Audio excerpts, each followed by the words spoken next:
¿Y qué estuvimos viendo que sí era misiones? ¿Con qué tiene que ver la palabra misiones? ¿Verdad? Evangelismo, evangelización, ese texto que estuvimos viendo en Lucas 19:10 del Señor Jesucristo, donde dice que Él había venido para buscar y salvar lo que se había perdido, ¿verdad? Pero también estuvimos viendo que las misiones no se quedan solo en ese tema de evangelización, no se pueden quedar solo en ese tema de evangelización, porque está también la Gran Comisión, donde se nos llama a ¿qué? Discipular, ¿verdad?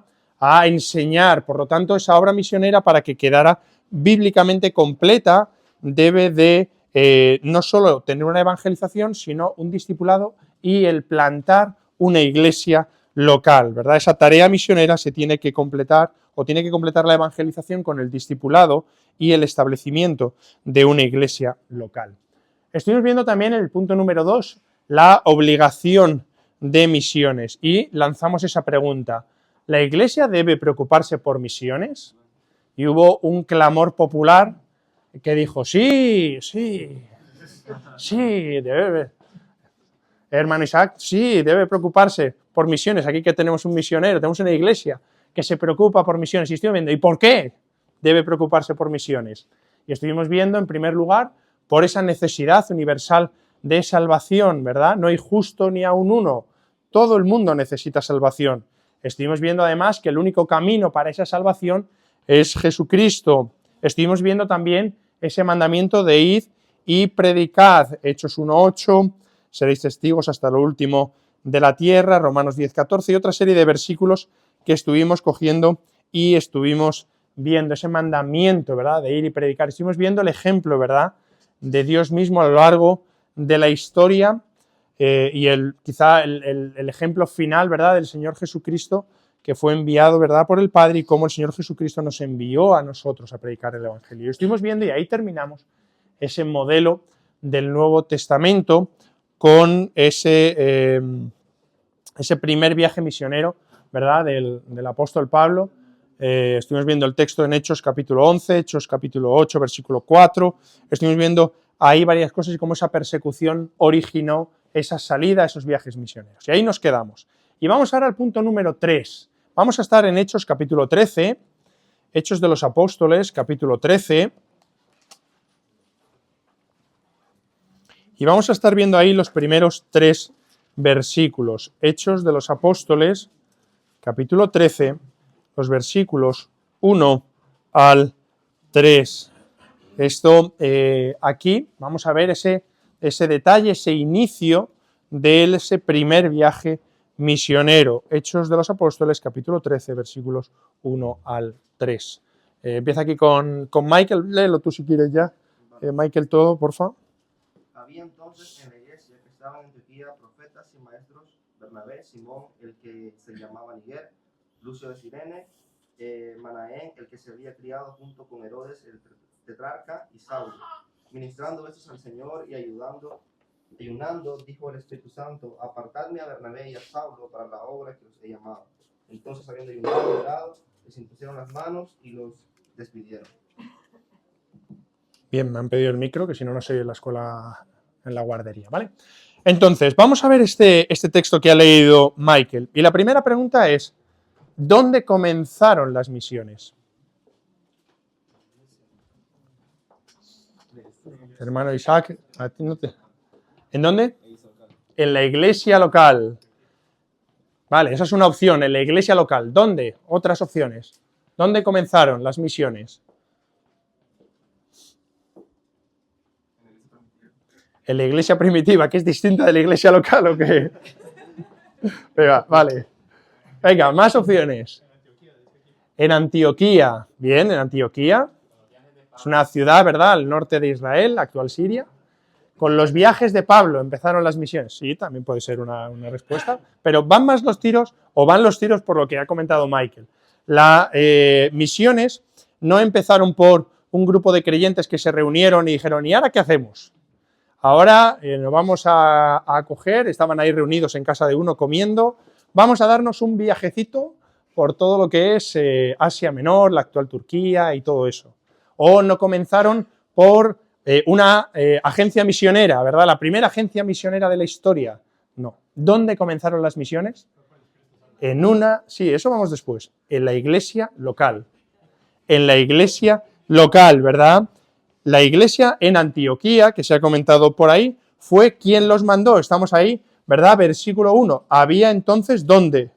En la iglesia, que estaba en Antioquía. O sea, las misiones comenzaron y deben comenzar en la iglesia local, no en una agencia misionera que tiene otra función, no en un campamento, no en un retiro o en otro sitio. Las misiones empiezan en la iglesia local. La base de la acción misionera es la iglesia local, ¿verdad?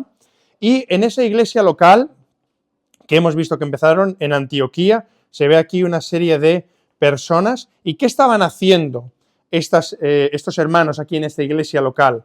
Hablan aquí de Bernabé, Simón el que se llamaba Níger, Lucio de Cirene, Manaén, el que se había criado junto a Herodes el tetrarca, y Saulo. ¿Qué estaban haciendo? Ministrando, ¿verdad? ¿Y qué más? Ayunando, es decir, no estaban jugando al parchís.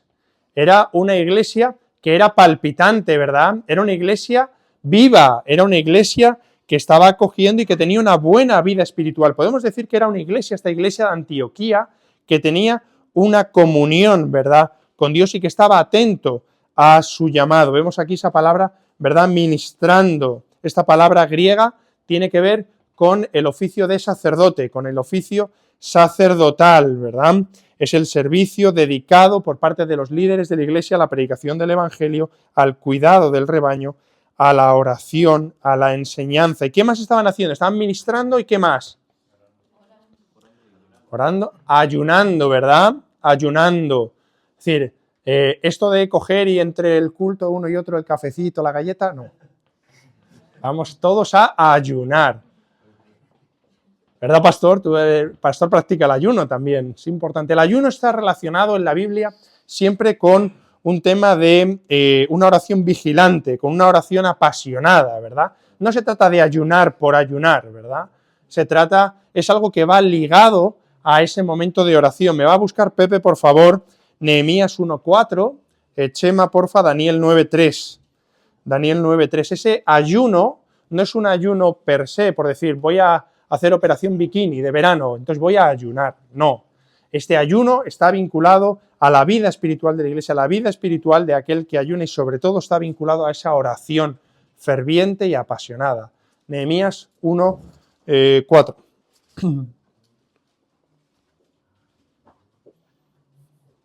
¿Lo tienes, Pepín? Venga.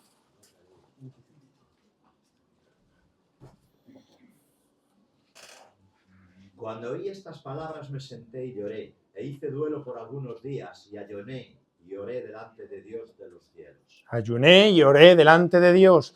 Daniel 9:3. Y volví mi rostro a Dios el Señor, buscándole en oración y ruego, en ayuno, cilicio y ceniza.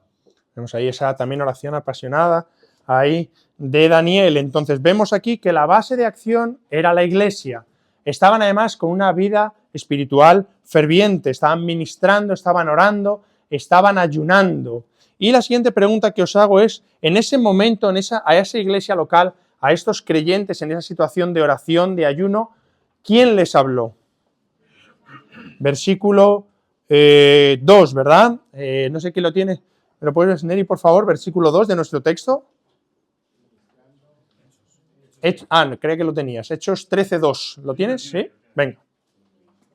Ministrando esto al Señor y ayunando, dijo al Espíritu Santo, apartadme a Bernabé y a Saulo para la obra que he llamado. Por lo tanto, ¿quién les habló? El Espíritu Santo, ¿verdad? El Espíritu Santo era una instrucción dada por el Espíritu Santo. Y esa instrucción era ¿cuál? Apartar y a Bernabé y a Saulo para la obra a los cuales les he llamado. La Biblia habla mucho también de la responsabilidad individual de cada uno de los creyentes. Vamos a buscar por ahí. Luis, ¿me puedes buscar Romanos 14:12, por favor? no se trata solo de que el Espíritu Santo hablara a estos hermanos, sino cuál era la disposición de esos hermanos a recibir esa palabra por parte del Espíritu Santo. Estaba claro que tanto Saulo como Bernabé eran personas dispuestas a aceptar la voluntad del Espíritu Santo, dispuestas a ser llamados. ¿Qué dice ahí Romanos 14, 12?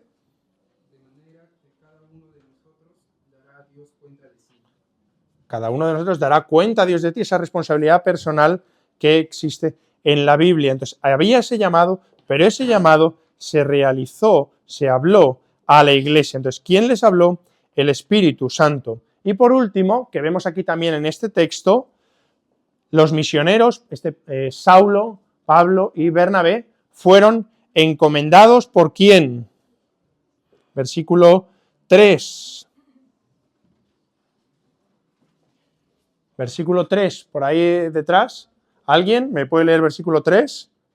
Entonces, habiendo ayunado y orando, les impusieron las manos y los despidieron. ¿Y el 4, porfa? Ellos entonces, enviados por el Espíritu Santo, descendieron a Seleucia y de allí navegaron a Chipre. Entonces, ¿fueron enviados por quién? Por el Espíritu Santo, ¿verdad? Versículo 4, pero también por la iglesia, versículo 2, también lo podemos ver ahí. Fueron encomendados por la iglesia y por el Espíritu Santo. El Espíritu Santo inició la obra y la iglesia es el cuerpo visible por el cual se llevó a cabo el plan del Espíritu Santo.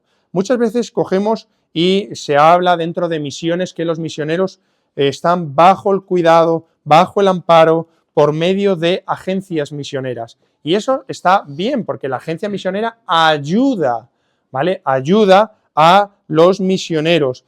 Y eso está bien siempre y cuando entendamos que una agencia misionera no envía misioneros. El envío de los misioneros se realiza por parte de la iglesia local. La agencia misionera, y ahí lo pueden explicar mucho mejor que yo, Pastor o el hermano Isaac, ayuda, provee, organiza, pero quien envía es la iglesia local. La iglesia local es quien envía al misionero, ¿vale? El origen de las misiones, Hechos de los Apóstoles, capítulo 13, versículos 1 al 3. Vamos al punto 4, un punto, no voy a decir polémico, porque no lo es, pero bueno, hablamos de qué. Este hermano Isaac va allí a Guinea, ¿y cómo va? Va con una mano delante y otra detrás, como decimos aquí. Tiene que ir necesariamente, ¿cómo? Preparado. ¿Pero preparado cómo? ¿Con la mochila de Dora la Exploradora? ¿Cómo? Tiene que ir allí. Ayer estaba hablando con él, cuando va desde donde le deja el coche hasta la iglesia, 1 hora andando, ahí el hermano va preparado, según me dijo ayer, con una vara de esas extensible, con una navaja, no machete, no, porque en Guinea no se podía, me dijo el hermano. Navaja, ¿qué era otra cosa, hermano? Uno de estos, eso es, de esto de que hace descargas eléctricas, porque claro, si viene un mono más grande que yo y evidentemente mucho más fuerte que yo, pues fijaros cuando viene. Eso es de lo que estamos hablando aquí, de ir preparado. No, ¿de qué estamos hablando? Un soporte financiero, ¿verdad? Un soporte financiero. ¿Cuánto dinero debe darle la iglesia a una persona, a un misionero? Lo necesario. No, lo que el coste de vida del país al que va a ir. Si vas a Tailandia, pues lo mismo con $100 te da, pero si vas a Canadá, pues con $100 te dura por día. Había esto también, Pastor, Isaac podían hablar mucho mejor de ello, pero la lección recoge, digamos, que habría como 2 factores importantes a la hora de valorar este tema. El primero de ellos es ver si el misionero es miembro de la iglesia, que evidentemente debe de serlo. Y el segundo es a dónde se dirige, que va un poco los tiros por donde tú has dicho eso. El primero de ellos es saber si el misionero es miembro de la iglesia. Y me explico, no que sea miembro de la iglesia, que lógicamente tiene que serlo, sino la responsabilidad que tiene la iglesia enviadora, la iglesia que envía a la hora de mantener al misionero. No es lo mismo el soporte financiero que pueda dar la iglesia que envía al misionero que el soporte financiero que pueden dar otras iglesias a ese misionero, ¿de acuerdo? Esa iglesia que envía al misionero debe de sentirse privilegiada. Algunos piensan que la iglesia que envía al misionero debe de tener todo el soporte financiero del misionero. Sin embargo, eso es muy complicado y lo normal es que el misionero al final tenga el soporte financiero de muchas iglesias o de varias iglesias. Eso también implica un trabajo adicional, que es coger y esa visita, ¿verdad?, que el misionero tiene que realizar a todas esas iglesias para dar el soporte. Hoy el hermano Isaac está también aquí con nosotros, formando parte también de eso, de dar ese reporte de la misión que él está llevando así. Vemos también el ejemplo bíblico, ¿verdad?, que aparece aquí. ¿Por quién hemos visto que estaba enviado el apóstol Pablo? ¿Por qué iglesia? La iglesia de Antioquía. Sin embargo, había otras iglesias que también le ayudaban en este ministerio. Por ahí detrás, venga. Lina. Sí. ¿Me puedes buscar un texto? Sí. Filipenses, capítulo 4, versículos 10 al 19. Vamos leyendo un versículo cada uno, ¿vale? Filipenses, capítulo 4, 10 al 19. Vamos ahí un texto y luego ya seguimos con Paqui, con Luis, con Deyanira, con Juan Carlos, tiqui, tiqui, tiqui. Ahí uno cada uno. Así no se nos hace tan largo. Filipenses, capítulo 4, versículos 10 al 19. Filipenses, la iglesia en Filipos. Nos ponemos un poco en el mapa. Estamos hablando de la parte norte de Grecia, Macedonia, ¿verdad? Y estos filipenses, vamos a ver qué nos dice aquí el apóstol Pablo respecto a ellos. ¿Lo tenemos? Versículo 10 y luego uno cada uno. En gran manera me gocé en el Señor, de que ya al fin habéis revivido vuestro cuidado de lo cual también estabais solicito, pero os faltaba la oportunidad. No lo digo porque tenga escasez, pues he aprendido a contentarme cualquiera que sea mi situación. Venga, Paqui, el 12. Bueno. Venga, dale, Paqui. Sí, y luego Luis y así. Vivir humildemente y tener abundancia en todo y por todo. Estoy enseñado así para estar saciado como para tener hambre, así para tener abundancia como para padecer necesidad. Todo lo puedo en Cristo me fortalece. Sin embargo, bien hiciste en participar conmigo en mi tribulación. Y sabéis también vosotros, oh filipenses, que al principio de la predicación del Evangelio, cuando partí de Macedonia, ninguna iglesia participó conmigo en razón de dar y recibir, sino vosotros solos. Pues aún a Tesalónica me enviasteis una y otra vez para mis necesidades. 17. No es que busque dávidas, sino que busco fruto que abunde en vuestra cuenta. Pero todo lo he recibido y tengo abundancia. Estoy lleno, habiendo recibido de Epafrodito lo que enviasteis. Olor fragante, sacrificio acepto, agradable a Dios. Mi Dios pues suplirá todo lo que os falta conforme a sus riquezas en gloria en Cristo Jesús. Bien, vemos aquí, ¿verdad?, ese ejemplo de los filipenses.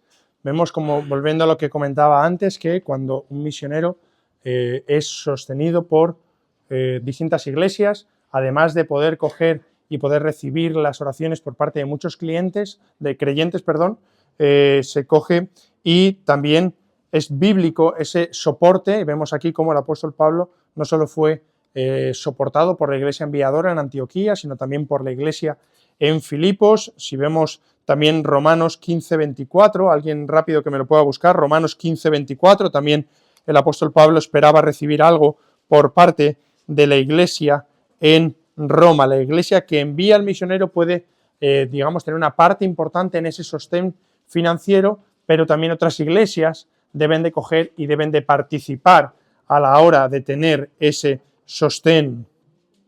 ¿Alguien lo tiene? Romanos 15:24. Cuando vaya a España, iré a vosotros, porque espero veros al pasar y ser encaminado allá por vosotros, una vez que haya gozado con vosotros. Y ser encaminado allá. Ya estuvimos viendo hace muchas lecciones cuando estuvimos hablando de ese encaminar, creo que era en 2 de Pedro.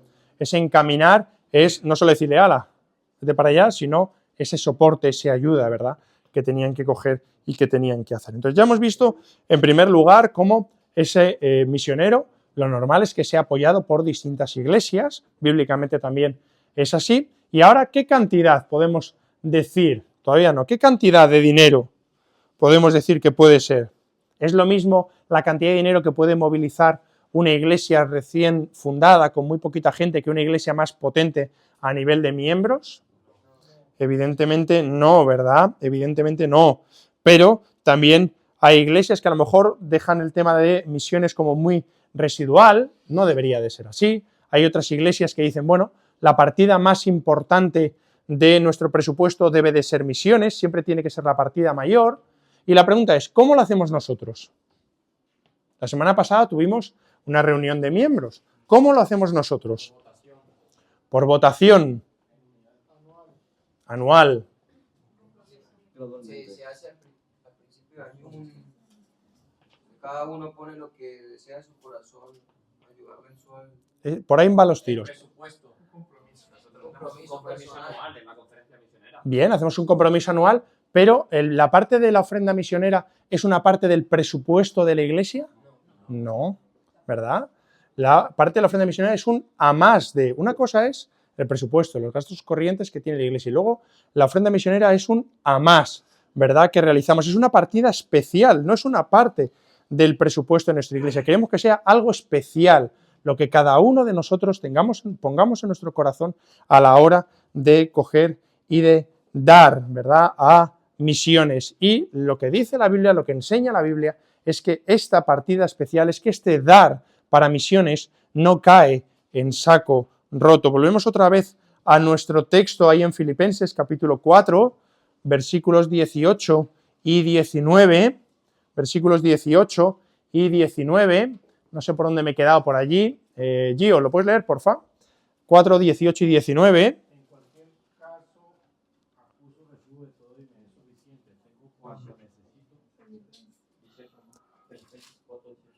Sí, lo tienes, pero es otra versión. Dale. Dale. En cualquier caso, acuso recibo de todo y me es suficiente. Tengo cuanto necesito, pues he recibido lo que me enviasteis por medio de Epafrodito, una ofrenda de olor fragante, sacrificio aceptable y agradable a Dios. 19. Sí. Dios pues suplirá todo lo que os falte conforme a sus riquezas en gloria en Cristo Jesús. Vemos ahí, ¿verdad?, ese versículo 19. Mi Dios pues suplirá todo lo que os falta conforme a sus riquezas en la gloria en Cristo Jesús. Hermanos, Dios tiene todo el dinero del mundo. No necesita vuestro dinero. Pero Él quiere que nosotros lo demos. Esto es igual que lo que hablamos el otro día de misiones, ¿verdad? Si nosotros no fuéramos, las piedras hablarían. Pero Dios no ha elegido a las piedras para hablar, nos ha elegido a nosotros para predicar el Evangelio. Mantenimiento de misiones, importante, ¿verdad? Nosotros tenemos ese presupuesto aparte y es bíblico que esa ofrenda que da tiene bendición. Vamos al punto B, cantidad de iglesias de apoyo. ¿Deberán pedirlo a pocas iglesias y así viajar menos? Por ejemplo, pastor, cuando viaja a Estados Unidos, si lo pidiera a las iglesias de Florida, pues tendría que coger menos coche, ¿no, pastor? Pero muchas veces hay que coger y hay que viajar mucho porque se necesita el apoyo de muchas iglesias para poder coger y movilizar, ¿verdad?, esos fondos que son necesarios. Además, cuanto más iglesias apoyen, más oración, luego hablaremos de eso, reciben, ¿verdad?, esos misioneros. Punto número 3 también. ¿Qué clase de misioneros son apoyados? Nosotros, por ejemplo, cuando cogemos y hacemos el compromiso de misiones, luego hay una reunión donde decidimos a qué misioneros apoyamos, ¿verdad? Esto no se coge al azar. Digamos que no apoyamos a cualquier hermano que coge y que tiene el deseo de ir. ¿A qué misioneros debe apoyar la iglesia? A quien tiene el llamado, vale, eso es fundamental. Eso es. Lo primero que teníamos que ver es que, y parte mucho de esa doctrina, es aquel misionero que cumple con lo que hemos estado hablando antes. Sí, de acuerdo, pero con lo que hemos estado hablando antes. ¿Y qué hemos estado hablando antes? Que el misionero no solo debe ir a un sitio a evangelizar, sino debe cumplir con ese propósito bíblico de ir a evangelizar, discipular y plantar una iglesia local. ¿Vale? Eso es lo que bíblicamente dice que el misionero debe de hacer y por lo tanto los misioneros a los cuales debemos apoyar deben de cumplir con aquello que dice la Biblia y eso también debemos de cumplirlo nosotros a la hora de elegir a los misioneros que apoyamos. Deben de amoldarse a ese patrón del Nuevo Testamento. Otro tema muy importante, el apoyo al misionero no solo económicamente, sino también en oración. Debemos tener presente que el apoyo debe ser mucho más que un apoyo meramente financiero. No es una manera de coger y decir, bueno, yo doy mi ofrenda y me olvido, ¿verdad?, de esta persona. Debe de ser también muy importante el apoyo en oración. Y no porque lo diga yo, sino porque bíblicamente también está así establecido. Voy a quedar ahí con Gio. Vamos, si no, otra por aquí un poco, por ahí, hermanas, si pueden buscarme una Efesios 6, 18 y 19 y otra Hebreos 13, 18, Efesios 6, 18, 19, Hebreos 13, 18. Vemos ahí en Efesios cómo el propio apóstol Pablo está solicitando, ¿verdad?, el apoyo en oración por sí mismo. Efesios capítulo 6, versículos 18 y 19. Orando en todo tiempo, con toda oración, y súplica en el Espíritu, y velando en ello con toda perseverancia, y súplica por todos los santos, y por mí, a fin de que al abrir mi boca me sea dada palabra para dar a conocer con denuedo el ministerio del Evangelio. Fijaros aquí cómo el apóstol Pablo está reclamando oración por sí mismo, ¿verdad? Versículo 19, y por mí, ¿vale? Haciendo todo lo que viene en el versículo anterior, versículo 18, orando en tiempo, con toda oración y súplica en el Espíritu, velando en ello con toda perseverancia y súplica, y por mí. O sea, haciendo todo eso que se había dicho en el versículo 18, por él. Hebreos 13, 18. Orad por nosotros, pues confiamos en que tenemos buena conciencia, deseando conduciros bien en todo. Orar por nosotros, ¿verdad? Y aquí es un punto también donde debemos hacer autocrítica, debemos hacer examen también cada uno de nosotros. ¿Cuánto oramos por nuestros misioneros? Cuando tenemos el culto de oración los miércoles 7:30, ¿cuántas veces se ora por los misioneros? Es verdad que es, digamos, muy humano decir, oye, pues yo pido por la salvación de mi familia, o por temas de enfermedad, o por temas de trabajo, ¿no? Temas que igual nos pueden humanamente pillar como muy cercanos. ¿Y cuántas veces cada uno de nosotros pedimos o oramos nosotros mismos por nuestros misioneros? Es algo que debemos de pensar. No quiere decir que no sea correcto, evidentemente, desear y orar por nuestros familiares, amigos o conocidos que no son creyentes, o por los enfermos, o por otra serie de multitud de cosas. Hay que hacerlo, por supuesto, pero no debemos de olvidarnos, debemos ser fieles también en ese soporte de oración por los misioneros, que no son otra cosa que nuestros representantes, que nuestros embajadores en otros sitios donde nosotros no podemos llegar. O sea, muy importante el apoyo en oración, sin dejar, lógicamente, que es clave el apoyo financiero, pero muy importante también el apoyo en oración. Y vamos con el último punto, que habla de la visión de misiones, ¿verdad? Las iglesias deben de tomar esa responsabilidad de evangelizar al mundo. Ya lo estuvimos viendo, ¿verdad?, con la Gran Comisión, también en Hechos, capítulo 1, versículo 8, Jerusalén, Judea, Samaria y ¿hasta dónde?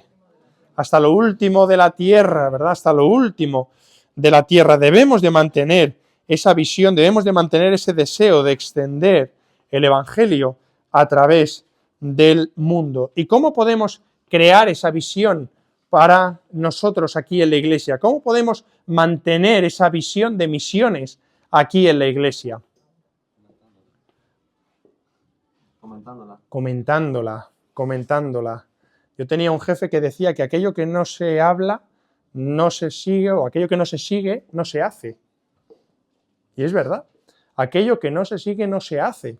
Si nosotros no hablamos de misiones, si nosotros no leemos las cartas, los reportes de los misioneros cuando nos lo envían, si nosotros no recibimos a nuestros misioneros cuando vienen, o no les pedimos, que yo creo que es importante que vengan a vernos y les recibimos y les damos hospitalidad, si nosotros no tenemos, por ejemplo, una biblioteca en la iglesia donde podamos leer historias de otros misioneros, si no hacemos, por ejemplo, gracias William, gracias Erika, lo que se ha hecho con el hermano Isaac, sino decimos, hermano, viene aquí el hermano Isaac, mira, allí enfrente tienes un hotel y el domingo a las 9, a las 10, primer culto. Con Dios. ¿Verdad?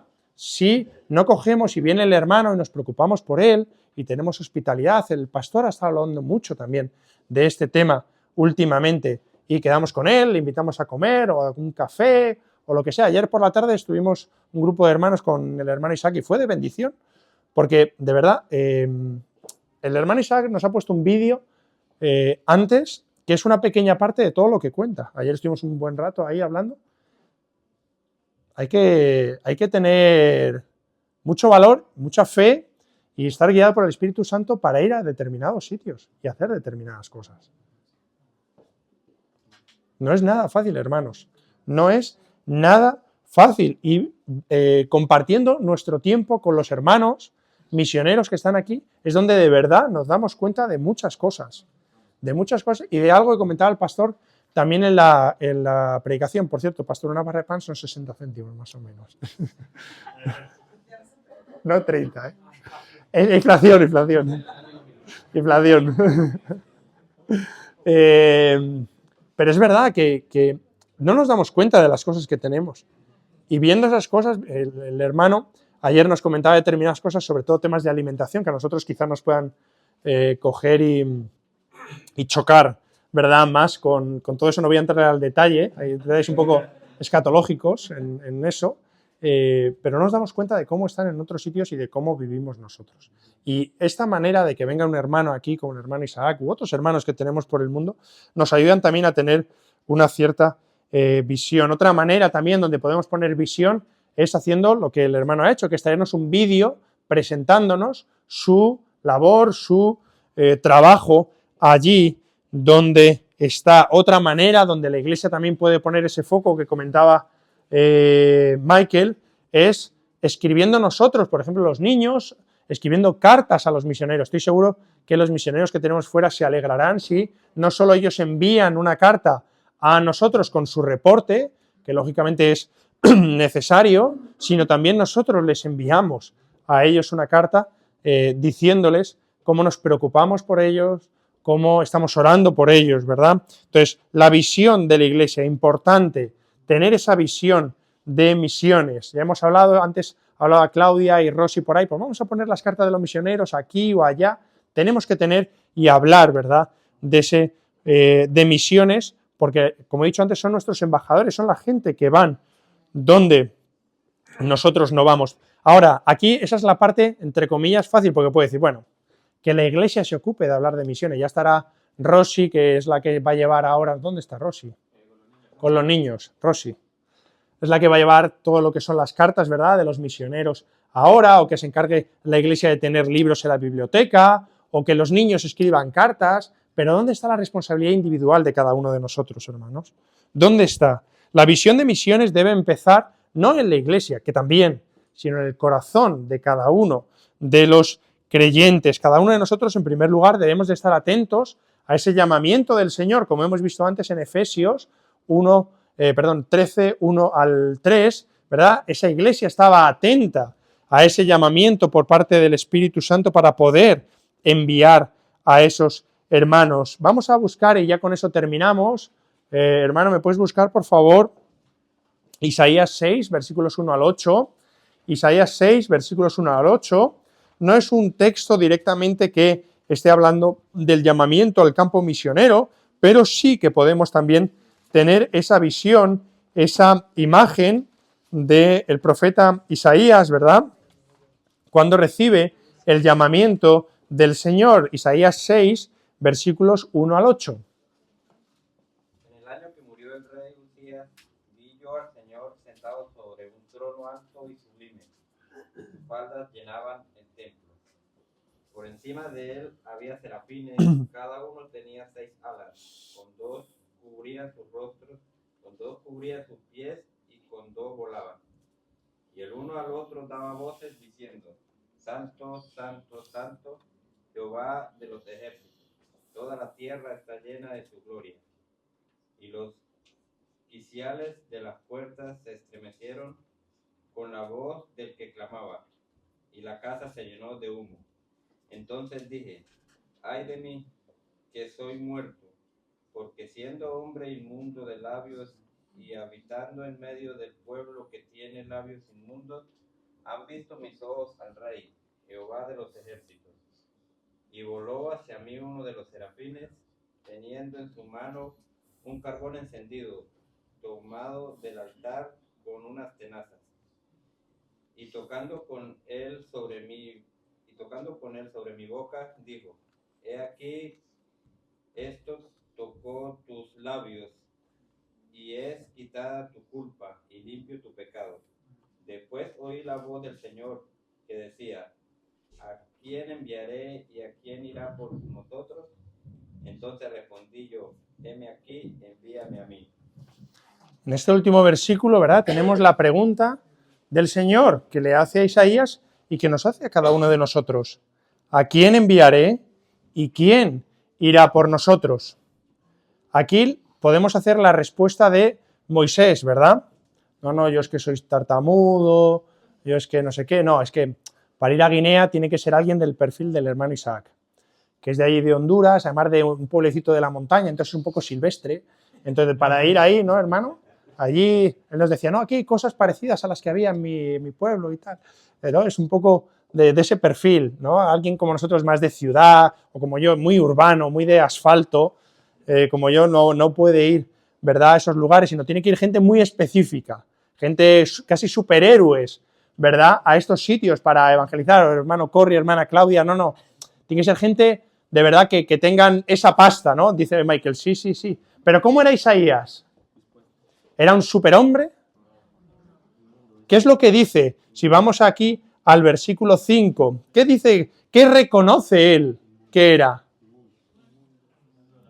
Dice: ay de mí, que soy inmundo de labios, ¿verdad? Inmundo de labios. Vamos a ver otros textos también de gente relevante de la Biblia. Alejandra, búscame Job 42:6, por favor. Y Manuel, ¿tienes tú? Vale. Búscame Lucas 5:8. Lucas 5:8. Esta gente que son enviados, tienen que ser gente fuera de lo normal, tienen que ser gente especialmente preparada, o tienen que tener otra cosa. Disposición, ¿verdad? La lección hablaba también: no, es bueno que los misioneros que vayan, si son ingenieros y arquitectos. No lo he querido decir, porque parece que tiene que ser gente como especialmente formada, y no es así, hermanos. Yo en mi trabajo siempre digo: no quiero a uno que sepa, quiero a uno que quiera. Quiero a uno que quiera, porque el que quiere aprende. Y el que no quiere, aunque sepa... ¿Qué dice por ahí Job? Versículo 42:6.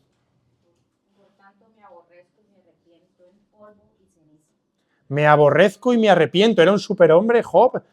Siempre hablan de la paciencia, ¿verdad?, de Job, con todo lo que le pasó y tal, y el hombre seguía ahí. Era un superhombre.